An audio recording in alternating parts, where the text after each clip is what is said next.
रमज़ान के पूरे 30 रोज़ों के बाद ईद आई है। कितना मनोहर, कितना सुहावना प्रभात है।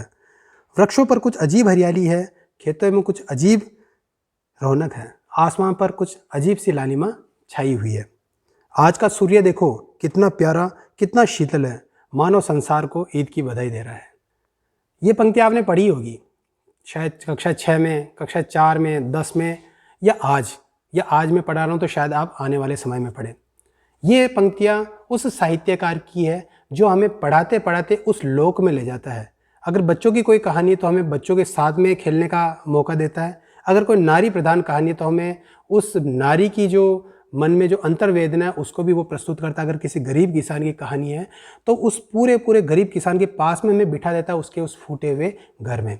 तो हम बात कर रहे हैं आज उस महान साहित्यकार मुंशी प्रेमचंद जी की।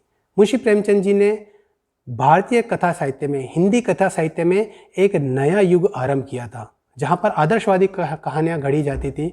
उसके बाद में प्रेमचंद जी ने आम इंसान को, गरीब किसान को, मजदूर को कहानियों का नायक बनाया। तो अपने जीवन काल में प्रेमचंद जी ने अनेक उपन्यासों एवं कहानियों की रचनाएं की हैं। लगभग 300 कहानियाँ जो उनके मानसरोवर के 8 खंडों में प्रकाशित हुई है। एक से एक कहानी अनमोल, और हर कहानी में पाठक अपने आप को उस रंग में डूबा हो पाता है। अनेक उपन्यासों की रचना की गई, जिसके चलते उन्हें शरद चंद्र चट्टोपाध्याय जी द्वारा उपन्यास सम्राट की संज्ञा दी गई।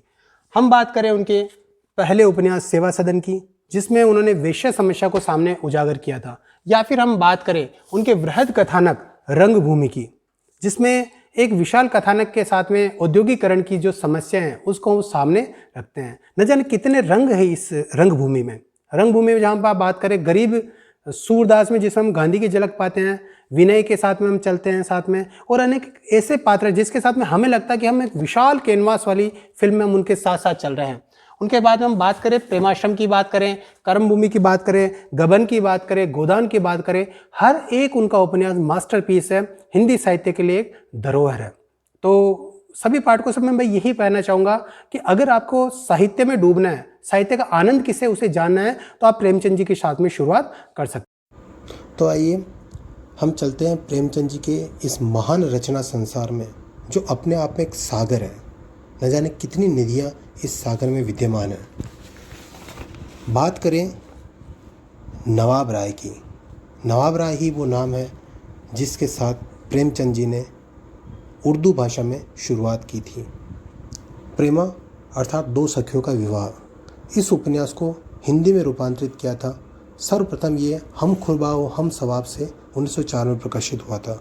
उसके बाद में ढेरों कहानियाँ, 1907 में लिखी हुई उर्दू में पहली कहानी दुनिया का सबसे अनमोल रतन, जो प्रकाशित हुई थी सोजे वतन में 4 अन्य कहानियों के साथ। 1910 में गुप्तचर पुलिस द्वारा पता लगाकर इन्हें डिप्टी कलेक्टर के सामने प्रस्तुत किया गया और राजद्रोह तक की बात आ गई। प्रेमचंद जी की कहानियाँ स्वतंत्रता के साथ साथ अनेक रंग अपने भीतर लिए हुए हैं। जहाँ प्रेमचंद जी नारी चरित्र को उद्घाटित करते हैं, वहीं जातिवाद के खिलाफ एक जंग सी छेड़ते हैं। इनकी कहानियों में बाल मनोवैज्ञानिक कहानियाँ मिलेगी, जिनमें ईदगाह, गिल्ली डंडा आदि है। वहीं पर पशु प्रेम की भी आपको अनेक कहानियाँ देखने को मिलेगी। दो बैलों की कथा, पूस की रात कहें या सैलानी बंदर कहें। नारी चरित्र को उद्घाटित करने वाली उनकी रचनाएं बड़े घर की बेटी, सोत, महातीर्थ, सती, घास वाली, बूढ़ी काकी, बेटों वाली विधवा, उद्धार, एक आंच की कसर, शाप, सुहाग का शव आदि। उन्होंने अपने जीवन काल में 300 से अधिक कहानियाँ लिखी। उनकी कहानियाँ मानसरोवर के 8 खंडों में प्रकाशित है। प्रेम चतुर्थी, सप्तसुमन, प्रेम पचीसी, प्रेम द्वादशी, इस प्रकार के अनेक संग्रहों में उनकी कहानियाँ संकलित हैं। गुप्तधन के नाम से भी उनकी कहानियों का संकलन प्रकाशित हुआ है। अभी भी उनकी कई कहानियाँ अभी तक अप्राप्त है, जिन पर निरंतर शोध चलता रहा है। प्रेमचंद जी पर सोजे वतन को जब्त करने के बाद जब इस नाम नवाब राय पर संकट आया, तब जमाना पत्रिका के संपादक दया नारायण निगम ने उन्हें एक नया नाम दिया, प्रेमचंद। और तब से शुरू होती है एक अंतहीन यात्रा, जिसके साक्षी आज आप और हम हैं। 1918 में पहली बार वो हिंदी उपन्यास के क्षेत्र में आते हैं। बाज़ारे हुस्न के नाम से प्रसिद्ध उपन्यास को अनुदित रूप में सामने लाते हैं सेवा सदन के रूप में। सेवा सदन में उस समय व्याप्त वेश्या समस्या को भली भांति प्रकार से व्यक्त करते हैं। सुमन की कथा, सुमन और गजाधर बेमेल विवाह की कथा, और सुमन अंततः कोठे पर जाने को मजबूर होती है। उसके पश्चात प्रेमचंद 1922 में उपन्यास लेकर आते हैं प्रेमाश्रम।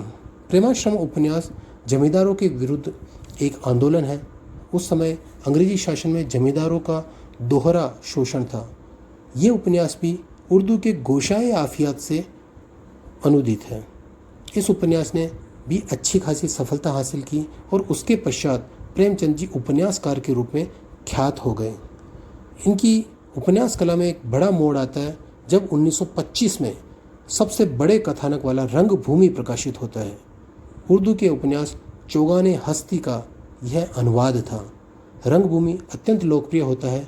एक बूढ़े अंधे भिखारी सूरदास के रूप में प्रेमचंद गांधी की झलक बताते हैं, जो सत्याग्रह के जरिए अपनी लड़ाई लड़ता है। औद्योगिकरण के विरुद्ध ये उपन्यास काफ़ी लोकप्रिय हुआ। अनेक पात्र हैं, विशाल कथानक वाला रंगभूमि। बात करते हैं हम आगे। 1925 में ही चांद नामक पत्रिका में धारावाहिक के रूप में प्रसारित होने लगा था निर्मला। निर्मला उपन्यास भी बेमेल विवाह, दहेज प्रथा पर आधारित एक उपन्यास है, जिसमें निर्मला की दुर्दशा का वर्णन किया गया है कि किस प्रकार से बेमेल विवाह से अनेक प्रकार के कष्ट होते हैं जो एक नारी को भोगने पड़ते हैं। नारी को एक वंचित की तरह बहुत अधिक समर्थन मिला है प्रेमचंद का। अगर हम बात करें तो अब तक उर्दू उपन्यास लिखे जा रहे थे और उनका हिंदी में अनुवाद होता था। सबसे पहले 1926 में शुद्ध हिंदी में एक नया उपन्यास लेकर आते हैं कायाकल्प। कायाकल्प एक ऐसा उपन्यास था जिसमें पुरानी प्राचीन कथानक रूढ़ियों को काम में लिया गया था। इसमें प्रेमचंद जी पुनर्जन्म का भी एक प्रयोग करते हैं। वैसे आलोचकों द्वारा इसकी कठोर आलोचना भी की गई। 1928 में प्रेमचंद का अत्यंत मशहूर उपन्यास सामने आता है, वो था गबन। गबन उपन्यास में प्रेमचंद जी ने भारत में व्याप्त एक बड़ी समस्या की ओर इशारा किया, वो है महिलाओं का स्वर्ण प्रेम। स्वर्ण प्रेम के कारण परिवार उजड़ते हुए बताए गए हैं इस गबन में। जालपा चंद्रहार के पीछे अपने पति रमानाथ से गबन करने को मजबूर करती है और फिर परिवार उजड़ता है। उसकी दास्तां है गबन। अगला उपन्यास की हम बात करें तो 1932 में रचित कर्मभूमि। अब तक के उपन्यास गांवों की पृष्ठभूमि, नारी जीवन पर आधारित थे। कर्मभूमि एक ऐसा उपन्यास था जो शहरी जीवन पर आधारित था। पिता पुत्र समरकांत और अमरकांत की कहानी जो आगे बढ़ती हुई गांव तक जाती है। सत्याग्रह, साधु संतों के, पाखंडी साधु संतों के जो कर्मकांड थे, पाखंड थे, उसको उजागर करता हुआ।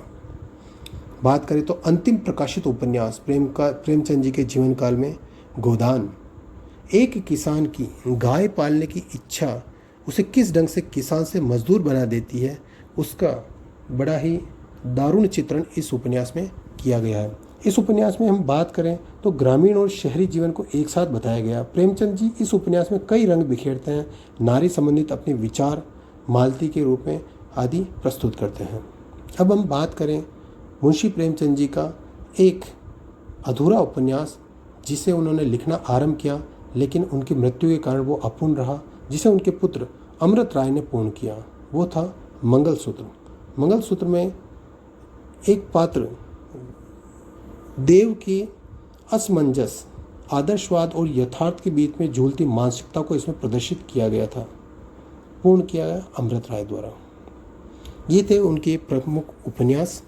हम बात करें अगर नाटक कला की तो जिस प्रकार से जयशंकर प्रसाद को नाटक का शहंशाह कहा जाता है, किंतु उपन्यास उन्होंने 3 ही लिखे थे, उसी ढंग से प्रेमचंद जी भी नाटक 3 ही लिख पाते हैं।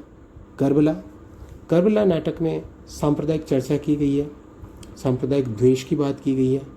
दूसरा जो नाटक उनका प्रसिद्ध है संग्राम नाटक में भी जमींदारों की और इसी प्रकार की चर्चा इसमें की गई। ये यद्यपि ये दोनों उपन्यास अधिक प्रसिद्ध नहीं हुए थे। और तीसरा जो उनका नाटक है प्रेम की वेदी। इसके अलावा प्रेमचंद जी ने नाटकों के अलावा महान चरित्रों की भी रचना की है जो उनके कलम, तलवार और त्याग में संकलित है। स्वामी विवेकानंद, महाराणा प्रताप, शिवाजी आदि महान महापुरुषों की कथाएं इस ग्रंथ में संकलित है। एक और मैं आपको बात बताना चाहूँगा कि प्रेमचंद जी ने अपने जीवन काल में कोई कविता नहीं लिखी। आजकल हम सोशल मीडिया पर देखते हैं कि प्रेमचंद जी के नाम से कई कविताएं मशहूर हो रही है, जबकि ऐसा होता है कि कोई सामान्य लेखक प्रेमचंद जी का नाम का इस्तेमाल कर अपनी कविताओं को बस लोकप्रिय करना चाहता है। प्रेमचंद जी एक अच्छे कथाकार होने के साथ साथ बहुत अच्छे पत्रकार भी थे। प्रेमचंद जी ने अनेक पत्रिकाओं में कार्य किया। सबसे पहले जमाना के संपादक मंडल में शामिल होते हैं 1906 में, फिर माधुरी के संपादक नियुक्त होते हैं, जागरण, और 1930 में लेकर आते हैं हंस। हंस को तो वो अपना तीसरा पुत्र भी कहते थे।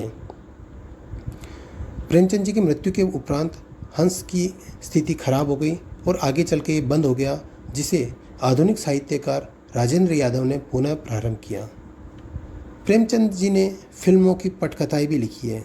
अजंता सिनेटोन ने उन्हें 8,000 रुपये में 6 फिल्म प्रति वर्ष लिखने का प्रस्ताव दिया, जिसे उन्होंने अपनी हंस की खराब स्थिति के कारण स्वीकार कर लिया। जून 1934 से मार्च 1935 तक वे मुंबई रहे और उन्होंने मील मजदूर, शेरे दिल औरत और नवजीवन आदि फिल्मों की पटकथाएं लिखी, किंतु ये प्रयोग उनका अच्छा नहीं रहा, अनुभव अधिक अच्छा नहीं रहा और वो फिर से लौट आते हैं बनारस में। इस प्रकार से हमने प्रेमचंद जी के रचना संसार को देखा। मैं आपसे यही कहूँगा कि आप बस देखें ना, आप उसे उस साहित्य सागर में डूब जाए, सच्चा आनंद मिलेगा और एक झलक मिलेगी उस समय के भारत की और एक सपना मिलेगा इस नए भारत के निर्माण का। बहुत बहुत धन्यवाद। जुड़े रहिए और प्रेमचंद जी के साहित्य को पढ़ते रहिए। शुक्रिया।